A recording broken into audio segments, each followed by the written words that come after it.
Hello students, कैसे हो आप? आपके सामने में उस्मानी सर इलेक्ट्रिक फील्ड से रिलेटेड बाकी जो कॉन्सेप्ट्स रह गया है उस पर हम लोग आज डिस्कस करने के लिए हैं। और बच्चों, आप पिछले जितने भी मेरे वीडियोस है इलेक्ट्रिक फील्ड से कंसर्निंग, इससे पहले कूलम्स लॉ से कंसर्निंग, चार्ज से कंसर्निंग, उससे जुड़े हुए जितने वीडियोस है, अगर आप उन सबको विजुलाइज कर रहे हो, देख रहे हो, वॉच कर रहे हो, तो आपका कॉन्सेप्ट्स बहुत क्लियर होता जाएगा। आज जो हम लोग देख रहे हैं इलेक्ट्रिक फील्ड जो हमारा चल रहा है सिलसिलेवार, इलेक्ट्रिक फील्ड से जितने भी कॉन्सेप्ट्स, जितने भी थ्योरीज, आइडियाज हैं, उसको हम लोग देख रहे हैं। और ये हमारा सेक्शन जो चल रहा है वो स्पेशली 12th बोर्ड के लिए होता है। यानी जो भी आपको यहाँ पे नोट्स के शक्ल में मिल रहा है, बताया जा रहा है, वो 12th क्लास का जो बोर्ड होता है उस एग्जाम में पूछा जाता है। उसके बाद फिर जो हम लोग न्यूमेरिकल सेक्शन देखेंगे वो नीट या फिर जेई के एग्जाम के लिए होता है। तो बच्चों, इलेक्ट्रिक फील्ड से कंसर्निंग हम लोग जस्ट थोड़ा सा और आगे बढ़ते हैं। तो इलेक्ट्रिक फील्ड पर हम लोगों ने ऑलरेडी डिस्कस कर रखा है। उसमें हम लोगों ने इलेक्ट्रिक फील्ड का वैल्यू की बात करा, इलेक्ट्रिक फील्ड कैसे जनरेट होता है, नेगेटिव चार्ज, पॉजिटिव चार्ज का इलेक्ट्रिक फील्ड, उसका स्ट्रेंथ, उसका डायरेक्शन, उसका मैग्नीट्यूड, और फिर उसका डायमेंशनल फार्मूला, यूनिट, ये सारी बातें हम लोगों ने कर रखा है। आज हम लोग देखेंगे इलेक्ट्रिक फील्ड का फिजिकल सिग्निफिकेंस, यानी इलेक्ट्रिक फील्ड अगर हम पढ़ते हैं उसका अहमियत क्या है, उसका महत्व क्या है, फिजिक्स में उसकी क्या मतलब इंपॉर्टेंस है, उस पर थोड़ा सा डिस्कस करेंगे। बहुत लंबा टॉपिक नहीं है ये बच्चों। जब हम कूलम फोर्स की बात करते हैं तो कूलम फोर्स में हम लोगों ने ये देखा है कि एक कोई चार्ज Q1 है और सम डिस्टेंस r पे एक दूसरा चार्ज, पॉइंट चार्ज है Q2। तो इन दोनों चार्जेस के बीच जो हमारा कूलम फोर्स है वो होता है coulomb constant, product of charges, आवेशों का गुणनफल और डिस्टेंस स्क्वायर यानी दूरी का स्क्वायर, ये फोर्स काम करता है। अब हम लोगों ने क्या कहा था कि कूलम फोर्स जो है वो थर्ड लॉ या न्यूटोनियन नेचर का होता है। ये भी हम लोग ने देख चुका है। न्यूटोनियन नेचर का मतलब होता है ये चार्ज जितना इस पर फोर्स अप्लाई करता है, ये चार्ज भी उस पर उतना ही फोर्स अप्लाई करता है। फोर्स का मैग्नीट्यूड इक्वल होता है और उसका डायरेक्शन अपोजिट होता है। तो ये सारी बातें हम लोग कूलम्स लॉ से जानते हैं। अब हम लोगों ने जब इलेक्ट्रिक फील्ड की बात करा तो यहाँ पे उसका सिग्निफिकेंस क्या है, तो बच्चों उसका सिग्निफिकेंस ये है, उसका महत्व, उसका अहमियत ये है कि इसको हम लोग इस तरह से समझें। मान लिया कि हमारे पास यहाँ पे एक पॉइंट चार्ज है जिसको हम लोग कैपिटल Q कहते हैं, और इस कैपिटल Q चार्ज का इलेक्ट्रिक फील्ड की बात जब हम करेंगे तो उसके इलेक्ट्रिक फील्ड का एक दायरा भी लेते हैं हम लोग कि कहाँ से कहाँ तक है।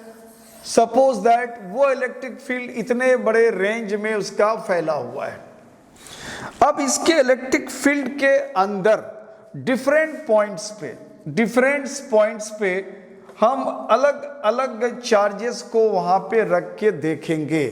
अगर हम यहाँ ये बोलें कि एक पॉइंट हमारा यहाँ A है, ये B है और ये C है, ये सारे पॉइंट इस चार्ज के इलेक्ट्रिक फील्ड के अंदर है, और ये सारे पॉइंट्स इस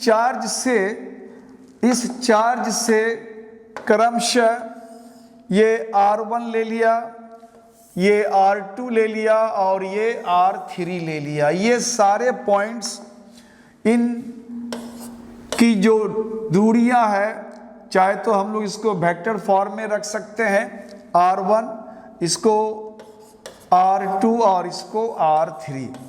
बच्चों, अगर हम ये बोलें कि इस चार्ज के इलेक्ट्रिक फील्ड में ये जो हमारा अलग अलग पॉइंट्स है A, B, C, इन जगहों में इनका इलेक्ट्रिक फील्ड क्या है, तो सिंबॉलिक में हम मान लिया कि यहाँ पे इलेक्ट्रिक फील्ड उसका है E1 और यहाँ पे इसका इलेक्ट्रिक फील्ड है E2 और यहाँ पे इलेक्ट्रिक फील्ड है इसका E3।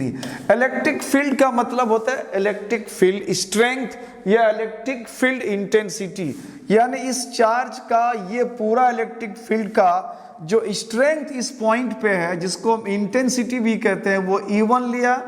इस चार्ज के इलेक्ट्रिक फील्ड का स्ट्रेंथ इस पॉइंट पे जो है उसको हमने E2 लिया और यहाँ पे E3 लिया। अब इस पॉइंट पे अगर हम कोई भी एक्सटर्नल चार्ज रखते हैं, जैसे ए पॉइंट पे अगर हम कोई चार्ज रखते हैं, सपोज दैट Q1 चार्ज हमने रख दिया, तो अब इस पॉइंट पे अगर हम Q1 चार्ज रखेंगे तो इस पर फोर्स कितना लगेगा। अब हमें कूलम फोर्स को अप्लाई करने की ज़रूरत नहीं है, हम फोर्स के लिए कूलम फोर्स की ज़रूरत यहाँ पे नहीं है। हम डायरेक्ट बोलेंगे कि इस Q1 चार्ज पर जो फोर्स लगेगा बाय दिस Q चार्ज, ये Q चार्ज इस Q1 चार्ज पे जो फोर्स लगाएगा, उस फोर्स को हम लोग सपोज दैट F1 नाम दिया, और इस F1 फोर्स को डायरेक्ट हम इस Q1 को उसके इलेक्ट्रिक फील्ड स्ट्रेंथ से मल्टीप्लाई कर देंगे। इसी तरह से इस पॉइंट पर अगर हमने Q2 चार्ज रखा, अब इस Q2 चार्ज पर कितना फोर्स लगेगा इस चार्ज के कारण, इस फोर्स को अगर हम F2 बोलते हैं तो डायरेक्ट बोलेंगे ये जो चार्ज है हमारा Q2, इस पॉइंट के इलेक्ट्रिक फील्ड से मल्टीप्लाई कर देंगे तो यहाँ का भी फोर्स मिल जाएगा। इसी प्रकार इस C पॉइंट पर अगर हमने Q3 चार्ज रखा है और इस पर फोर्स की बात करेंगे F3, तो इस चार्ज को हम इस पॉइंट के इलेक्ट्रिक फील्ड यानी E3 से मल्टीप्लाई कर देंगे। कहने का मतलब है कि अगर हमें इलेक्ट्रिक फील्ड किसी चार्ज का मालूम पड़ जाए, किसी चार्ज का इलेक्ट्रिक फील्ड का वैल्यू हमें पता हो किसी पॉइंट पर, तो उस पॉइंट पर कोई भी चार्ज रख देंगे, उस इलेक्ट्रिक फील्ड से चार्ज को मल्टीप्लाई कर देंगे, तो ये हमारा इलेक्ट्रिक फील्ड के अंदर उस चार्ज पर लगने वाला फोर्स का वैल्यू मिल जाएगा। बच्चों इसको हम लोग ऐसा क्यों करते, थोड़ा सा मैं इसको और क्लियर कर दूं कि इसको इस तरह से हम लोग क्यों लिखते हैं। तो इसको हम लोग इस तरह से इसलिए लिखते हैं, फर्ज करो कि Q1 चार्ज जहां पर है यानी A पॉइंट पर, इस A पॉइंट पर इलेक्ट्रिक फील्ड का वैल्यू क्या है, तो हम लोग ये बोलते हैं कि A पॉइंट पर जो चार्ज हमने रखा Q1, तो Q1 और ये हमारा सोर्स चार्ज, इन दोनों के बीच कितना फोर्स लगता है, उस फोर्स को अगर हमने नाम दिया F1, तो अब इस फोर्स को इस चार्ज के यानी टेस्ट चार्ज के मैग्नीट्यूड से हम लोग इसको डिवाइड कर देते हैं। तो अगर हम इसको देखें, फोर्स का वैल्यू हो जाएगा कूलम कांस्टेंट, दोनों चार्जेस के बीच का फोर्स की बात कर रहे हैं तो Q1 into capital Q and upon distance अगर हमने R1 ले रखा है तो R1 स्क्वायर हो जाएगा, ये फोर्स का वैल्यू हो गया। और इसको डिवाइड करा हमने Q1 से, अब Q1 से डिवाइड करा तो Q1 यहाँ से कैंसिल हो गया। अब इसको अगर ध्यान से देखें हम लोग कुछ इस तरह से, तो हम लोग को ऐसा लगेगा कि यहाँ पे जो वैल्यू आया ये Q1 कट गया, तो हम ये कह सकते हैं यहाँ पे 1 है multiplied Q upon R1 square, ये हमारा इलेक्ट्रिक फील्ड का वैल्यू हुआ।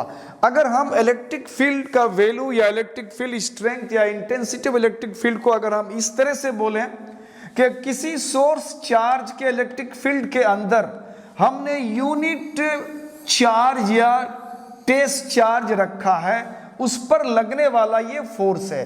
तो अगर हम ये कहें कि इलेक्ट्रिक फील्ड इंटेंसिटी क्या है, तो बोलेंगे किसी चार्ज के इलेक्ट्रिक फील्ड के अंदर जो यूनिट चार्ज पर फोर्स लगता है, उसी फोर्स का नाम है electric field strength.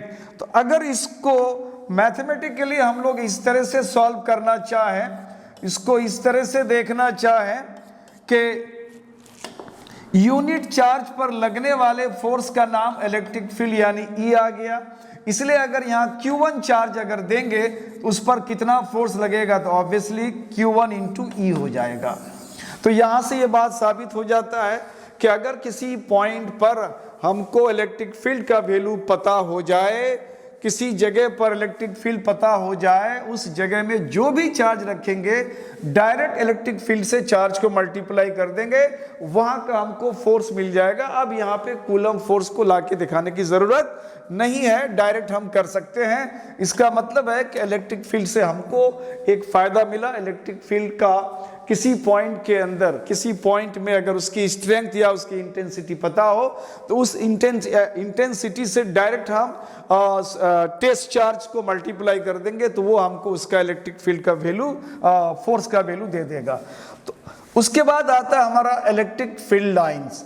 Electric field lines की जब बात करते हैं तो दिमाग में आता है कि क्या ये एग्जिस्ट करता है, तो इलेक्ट्रिक फील्ड लाइन ऐसा कोई चीज नहीं है जो एग्जिस्ट करता है।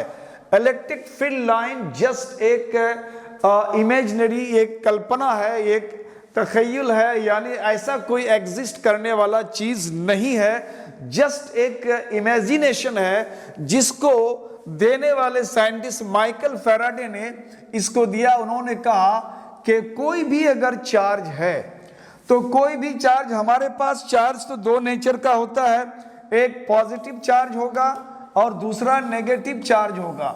तो उन्होंने कहा कि अगर पॉजिटिव चार्ज है तो पॉजिटिव चार्ज के सरफेस से इलेक्ट्रिक लाइंस ऑफ फोर्स निकलता है, और नेगेटिव चार्ज अगर है तो उसके तरफ लाइन ऑफ फोर्स आता है। ये कॉन्सेप्ट उन्होंने दिया, माइकल फैराडे ने दिया।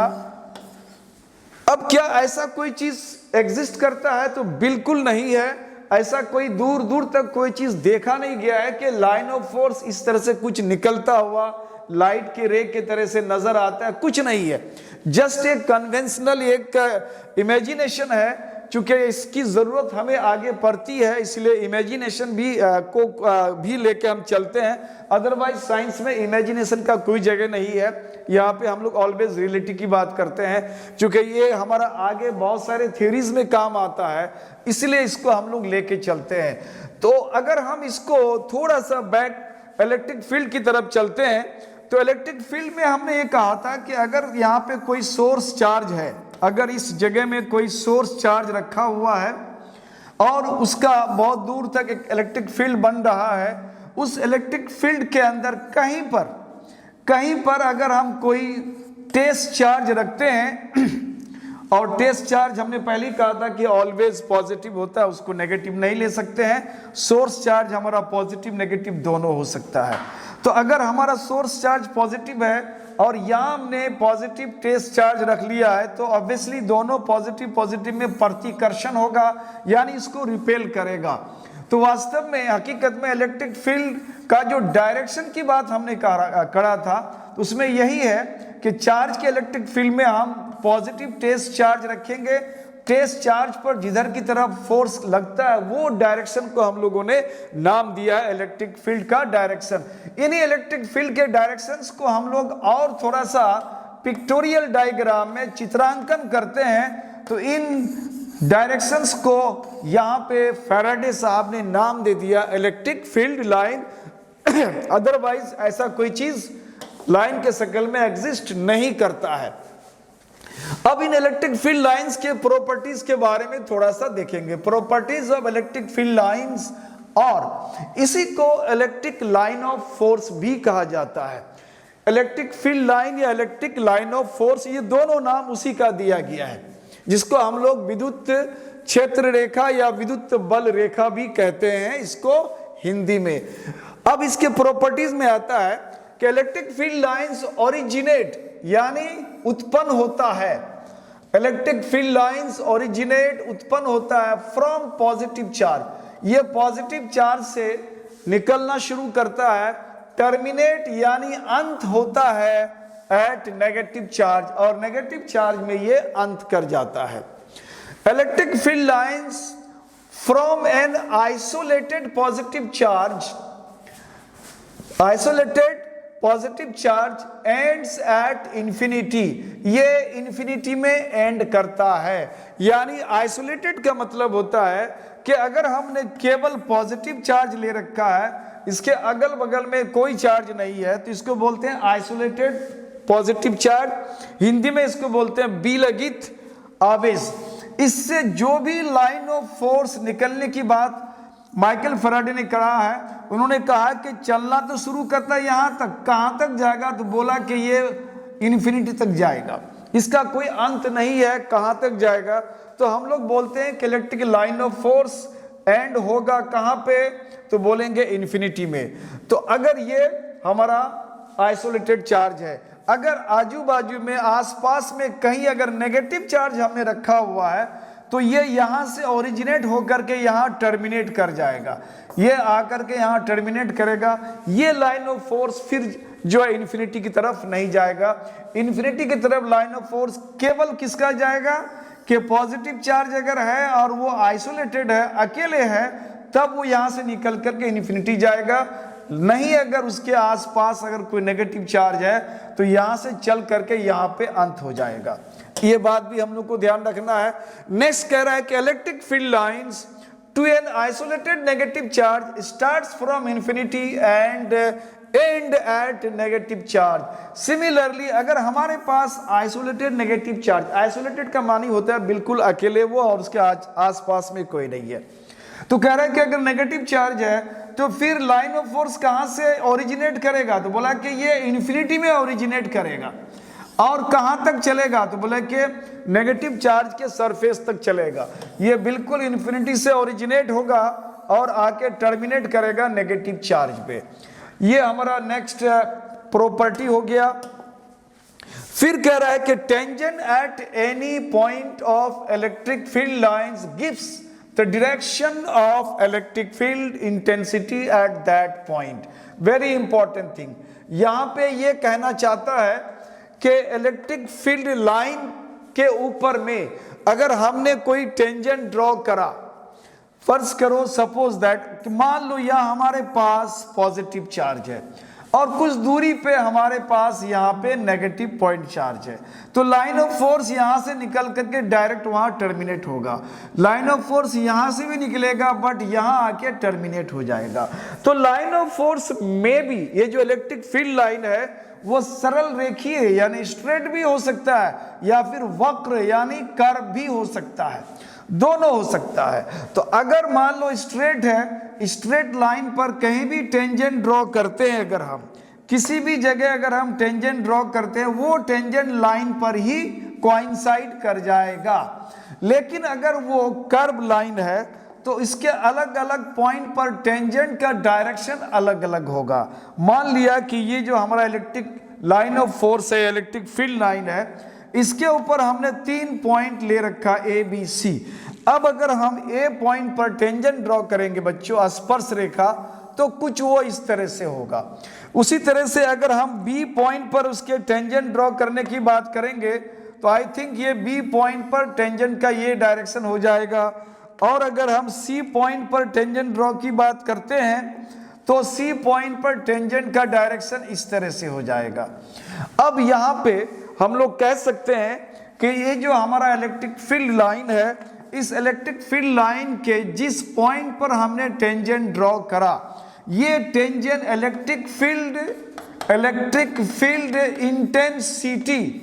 इंटेंसिटी यानी इलेक्ट्रिक फील्ड स्ट्रेंथ का डायरेक्शन बताता है। बी पॉइंट पर टेंजेंट ड्रॉ करा, इसका इलेक्ट्रिक फील्ड इंटेंसिटी इधर की तरफ होगा, और सी पॉइंट पर टेंजेंट ड्रॉ करा, इसका डायरेक्शन इधर की तरफ होगा इलेक्ट्रिक फील्ड इंटेंसिटी का। यानी जब इलेक्ट्रिक लाइन ऑफ फोर्स या इलेक्ट्रिक फील्ड लाइन स्ट्रेट नहीं हो, अगर कर्व हो, तो अलग अलग पॉइंट पर इलेक्ट्रिक फील्ड इंटेंसिटी का डायरेक्शन अलग अलग होगा। लेकिन अगर वो स्ट्रेट होता है तो जिस भी पॉइंट पर आप टेंजेंट ड्रॉ कर लो, हर एक टेंजेंट का डायरेक्शन एक ही होगा। यानी इलेक्ट्रिक फील्ड लाइन अगर स्ट्रेट होता है तो इसका मतलब है कि इलेक्ट्रिक फील्ड इंटेंसिटी का डायरेक्शन एक ही होगा, चेंज नहीं होगा। अगर वो कर्व होता है तो इलेक्ट्रिक फील्ड इंटेंसिटी अलग अलग पॉइंट में अलग अलग डायरेक्शन पर होगा, उसका डायरेक्शन अलग अलग होगा। तो ये हुआ हमारा इलेक्ट्रिक फील्ड पर जो टेंजेंट ड्रॉ करते हैं, वो टेंजेंट क्या शो करता है, इलेक्ट्रिक फील्ड इंटेंसिटी यानी इलेक्ट्रिक फील्ड का स्ट्रेंथ, उस इलेक्ट्रिक फील्ड का स्ट्रेंथ वहां पे शो करता है। अगला है कि no two electric field lines can intersect with each other.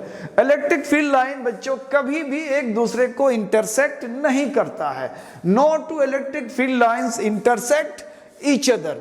सवाल है कि क्यों नहीं करेगा, एक दूसरे को इंटरसेक्ट क्यों नहीं करेगा। मान लिया जाए कि कोई एक इलेक्ट्रिक फील्ड लाइन है जो वक्र है, कर्व है, इस तरह से है, और एक दूसरा इलेक्ट्रिक फील्ड लाइन है और वो भी इस तरह से है। अब ये दोनों अगर एक पॉइंट पे इंटरसेक्ट करता है P पर, तो इस P पॉइंट पर हमको इलेक्ट्रिक फील्ड का इंटेंसिटी का डायरेक्शन देखना पड़ेगा। अब इस पॉइंट पर इलेक्ट्रिक फील्ड का डायरेक्शन अगर देखेंगे तो ये जो हमारा कर्व है उस कर्व के हिसाब से यहाँ पे एक टेंजेंट ड्रॉ करते हैं, तो ये टेंजेंट का डायरेक्शन ये होगा। इसी तरह से अगर हम यूं कहें कि ये जो हमारा ये जो पॉइंट है, ये पॉइंट हमारा दूसरा जो कर्व है उसका भी है, दूसरा कर्व उसका भी है, तो उसके हिसाब से भी इसको अगर हम लोग इस पर टेंजेंट ड्रॉ करते हैं तो इसका टेंजेंट का डायरेक्शन इधर हो जाएगा। यानी एक ही पॉइंट पे इस कर्व के अनुसार इसका स्पर्श रेखा इधर होगा और इसी पॉइंट पर इस कर्व यानी इस line of force electric field line के इस पॉइंट पर इसके हिसाब से इसका डायरेक्शन इधर होगा। यानी इलेक्ट्रिक फील्ड का यहाँ पे इलेक्ट्रिक फील्ड इंटेंसिटी का एक ही पॉइंट पर दो डायरेक्शन हो जा रहा है, एक इधर हो रहा है और एक इधर हो रहा है। ऐसा नहीं हो सकता कि एक ही पॉइंट पे दो अलग अलग इलेक्ट्रिक फील्ड का वैल्यू होगा।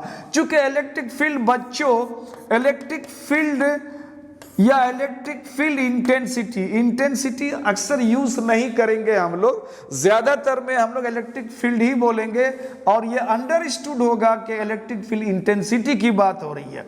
ये वेक्टर क्वांटिटी है, दिमाग में रखना है कि ये वेक्टर क्वांटिटी है और वेक्टर क्वांटिटी में बच्चों दो चीज होता है, एक होता है उसका मैग्नीट्यूड यानी परिमाण, उसका वैल्यू, दूसरा होता है उसका डायरेक्शन यानी उसकी दिशा। अगर हम यूं कहें कि इस पॉइंट पर यहां का इलेक्ट्रिक फील्ड इंटेंसिटी और यहां का इलेक्ट्रिक फील्ड इंटेंसिटी का मान अगर सेम है तो हम बोलेंगे दोनों का मैग्नीट्यूड सेम है, बट डायरेक्शन चूंकि डिफरेंट है तो डायरेक्शन अलग अलग हो जाएगा, एक का इधर एक का इधर। यानी वेक्टर क्वांटिटी में किसी एक का भी वैल्यू अगर चेंज हो जाएगा तो वो अलग वेक्टर हो जाएगा। तो हम ये कहेंगे कि इस एक पॉइंट पर डायरेक्शन अलग अलग है तो उसके हिसाब से वेक्टर अलग अलग हो गया, और ये वेक्टर है क्या, तो वेक्टर इलेक्ट्रिक फील्ड इंटेंसिटी है, यानी अलग अलग होगा। क्या ये बात ये हकीकत लगेगा या ऐसा किसी को भी समझ में आएगा कि एक ही पॉइंट पे दो अलग अलग इलेक्ट्रिक फील्ड हो जाएगा, एक ही पॉइंट पर दो इलेक्ट्रिक फील्ड कैसे हो सकता है? क्योंकि डायरेक्शन अलग है, वेक्टर का दोनों में से कोई भी बदल जाएगा तो वेक्टर चेंज, मैग्नीट्यूड अगर सेम भी हो जाए वेक्टर का डायरेक्शन अलग हो रहा है, इसका मतलब इलेक्ट्रिक फील्ड अलग हो रहा है। एक ही पॉइंट पे दो अलग अलग इलेक्ट्रिक फील्ड नहीं हो सकता, और ये तब हो रहा है जब दो लाइन आपस में इंटरसेक्ट करता है। इसका मतलब है कि ये संभव नहीं है, ऐसा नहीं हो सकता है। इसका मतलब है कि दो लाइन इंटरसेक्ट नहीं कर सकता है। वेरी इंपॉर्टेंट थिंग कि उसके बाद आता है हमारा कि electric field lines do not form loop. ये बहुत इंपॉर्टेंट पॉइंट है बच्चों। जब आप मैग्नेट में जाओगे सेम मैग्नेटिक फील्ड लाइंस की बात वहां भी करेंगे हम लोग।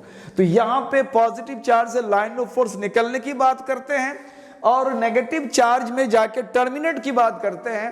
तो जब हम मैग्नेट में जाएंगे तो वहां पे नॉर्थ पोल से line of magnetic line of force निकलने की बात करेंगे, और साउथ पोल में आके टर्मिनेट तो नहीं होता है, वो साउथ पोल में आके उस मैग्नेट के अंदर वो इन कर जाता है, वहां पे वो लूप बनाएगा। यहां ये लूप नहीं बनाता है। उसको ऐसे समझ ले हम लोग कि अगर ये पॉजिटिव चार्ज है और ये नेगेटिव चार्ज है तो यहां से चल करके वो यहां पे एंड हो जाएगा, ये भी यहां से चल करके यहां आके समाप्त हो जाएगा, लूप नहीं बनाता है। अब लूप क्या है तो मैं यहां समझा देता हूं, गरचे यहां मैग्नेट अभी नहीं है हमारा, दूर में है, आगे पढ़ोगे।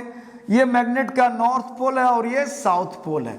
तो कहा जाता है कि मैग्नेट के नॉर्थ पोल से लाइन ऑफ फोर्स यानी मैग्नेटिक लाइन ऑफ फोर्स निकलते हुए वो साउथ पोल में टर्मिनेट नहीं होता है। जैसे यहाँ टर्मिनेट समाप्त हो गया, यहाँ समाप्त नहीं होता है बच्चों। ये मैग्नेट के अंदर वो चलते हुए यहाँ फिर आ जाता है। ये एक तरह से एक लूप यानी फंदा बनाया। तो magnetic line of force loop यानी फंदा बनाता है, और electric line of force, electric field line loop नहीं बनाता है। ये एक इंपॉर्टेंट पॉइंट है जो इलेक्ट्रिक फील्ड लाइन या मैग्नेटिक फील्ड लाइन के बीच में ये डिफरेंस बताता है, ये पॉइंट। उसके बाद आता है electric field lines are continuous curve, they can not have sudden break.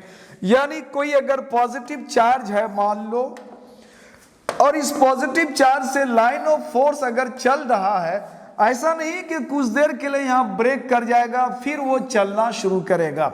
Existence of electric field line का मतलब है कि हम यहां से यहां तक बताते हैं कि इनका ये इलेक्ट्रिक फील्ड है।